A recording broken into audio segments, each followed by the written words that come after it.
The Bible. It's 66 books of history, stories, letters, and poetry that fit together to form God's one big story.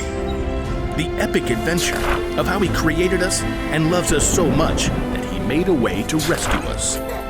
As we travel through the Bible, from Genesis to Revelation, we discover people who met God and found their lives changed forever. And now for an amazing story, inspired by the book of Matthew, chapter 11, verses 1 through 6. John the Baptist had been sent to prepare the way for Jesus.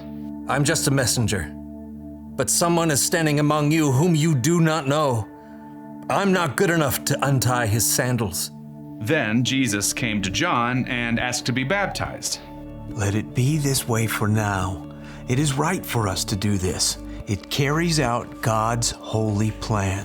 And God himself confirmed to John and everyone else that Jesus was indeed God's chosen one. This is my son, and I love him. I am very pleased with him. So John must have felt like he was on top of the world. He was on the right track, doing exactly what God had called him to do. Mission accomplished! But then, the story shifted. John, outspoken as always, had dared speak truth to Herod, ruler of Galilee. You've done wrong things against God. Oh, yeah? Yeah. Well, I'm rubber, you're glue. It'll bounce off me and stick to you. Seriously? Guards, throw him in prison. Just for speaking God's truth, John was trapped in prison. Some of his followers were allowed to visit, and they gave him all the news. So Jesus taught this incredible sermon. Sitting up on a mountainside. And he's healing all these people, even a Roman soldier's servant. Oh, and Peter's mother-in-law. And we haven't even told you the really impressive stuff yet. Wow, that's great. For everyone else. It must have been difficult for John to make sense of the stories. I mean, Jesus was out there doing amazing things, yet God had allowed John to be jailed, and there was no sign of rescue. So, we're sure Jesus is the one God has sent. Well, there was that voice from heaven. Yeah, but if Jesus is it, why am I stuck here? No clue, man. I just need to know. Could you ask him for me? Who, Jesus? Yes. Take him a message from me. What do we say? Try this. Are you the one who was supposed to come? Or should we look for someone else? Okay, got it. Wait, could we rhyme that? Rhyme it?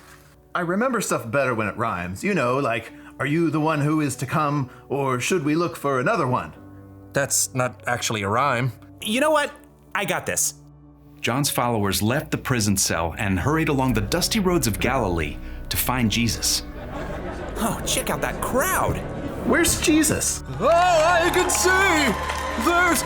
Wow! Is that what a tree looks like? John's followers crowded in closer. Ahead they spotted Jesus, holding out his hand to another man on a mat.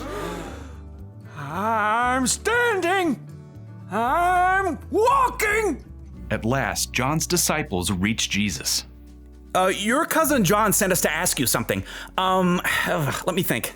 Are you the one who is to come, or should we look for another one? Jesus studied the two men. He took in the crowd around them, some of them laughing and crying for joy, others crowding in, waiting to be healed. Go back to John. Report to him what you hear and see. Blind people receive sight. Disabled people walk. Those who have skin diseases are made clean. Deaf people hear. Those who are dead are raised to life. And the good news is preached to those who are poor. Blessed is anyone who does not give up their faith because of me. John's followers looked at the crowd around them. Everything Jesus had spoken was true. I could remember all that better if it rhymed. Just don't. So John's disciples headed back to Herod's prison. Jesus' answer to John's question was clear. Only God's Son had this kind of power.